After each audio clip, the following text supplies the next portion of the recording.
Hey guys, it's Mumau here, and I have been wanting to try out this new foundation for a really long time. It's the Unique Touch Spray Foundation, and it's supposed to be kind of like that flawless, waterproof, airbrushed finish in a can that is available to everybody. So we're gonna try it out. I had originally purchased the color Lace because on the Unique website, there's a really neat feature where you can actually kind of virtually try on the colors. And I thought, okay, I'm gonna need this color, but I had underestimated how much of my tan I had lost from the summer and needed a lighter shade. Fortunately, it was really easy to switch out the shade color, and they actually let me keep the old shade. There's a couple different ways that you can apply this, and so it was really interesting to me as a makeup artist to kind of see how this would work every day. I rinsed my face this morning and applied moisturizer, so I'm curious to see how this works out. I'm also not going to apply it with primer or anything because I want to see how it kind of fills into my pores and how it works just on the skin, and then I can kind of start messing around with it and making different combinations. So let's go. I feel like I should have like laid down a tarp or something. If I'm going to be spraying foundation, it makes me nervous that it's going to get all over my stuff. But let's see. So there's a little bit of extra that has now gotten onto my desk. We're gonna just kind of see how this works. And whoa, I think I probably sprayed too much on the brush. I'm hoping this is the right color. We're gonna find out. But so far, I'm really impressed with the coverage. Oh yeah, that looks way better than the other color I had tried.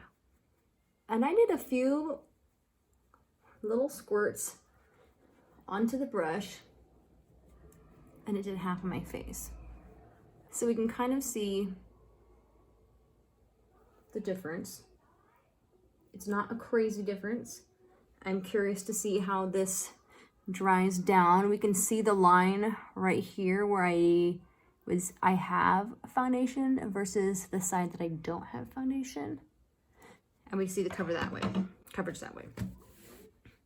You can also hold this, it says 4 to 6 inches from the face, and spray in the larger areas and then blend. So we're gonna see.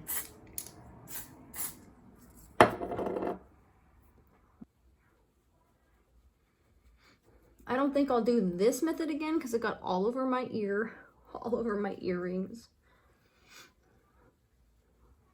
I would recommend, if I do this again, I'm gonna have like a baby wipe, and then I'll put my brush over that and then spray, because it did kind of get on the table, and I don't necessarily want that to happen again.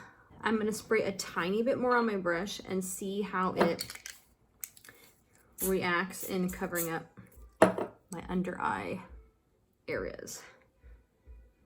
I love it when I can use kind of a foundation to cover up, and then I can just use a tiny bit of concealer, since foundation is usually a little bit lighter in texture.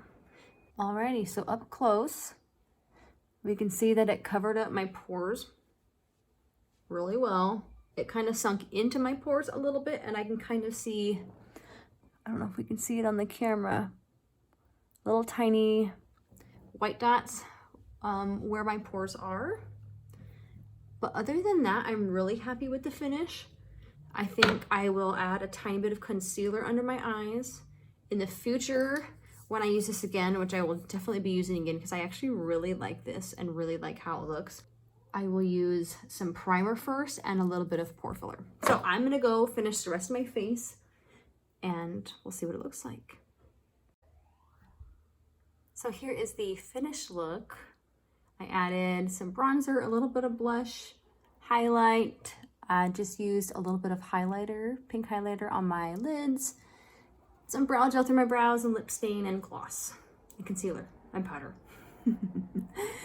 But it is a really fun, really simple, really easy look, and I was really pleasantly surprised how my powder products blended on top of the foundation, because a lot of times you have to set the foundation with powder before you can blend any powder products on top. So I was really pleasantly surprised with how I was able to blend easily. Nothing was skid marking or like kind of making those railroad tracks. Sometimes when you blend a product that is powder on top of a foundation without setting it with setting powder first, you have a hard time blending. It'll kind of tend to get streaky or not that cohesive look. And I really was pleasantly surprised that I didn't have to set this down. There was nothing crazy that I was trying to blend in with my skin, and everything looked really nice. So I will keep you updated how this wears throughout the day. I didn't put any setting powder on my face. I just used concealer underneath my eyes and did a little bit of setting powder under there.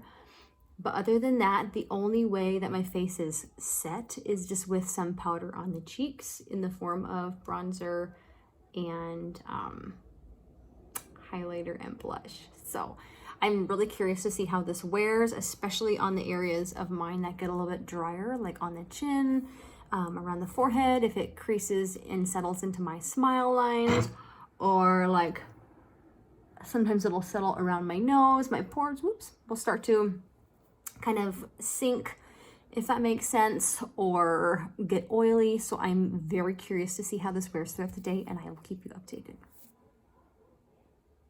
Hey y'all, it is about 7:30.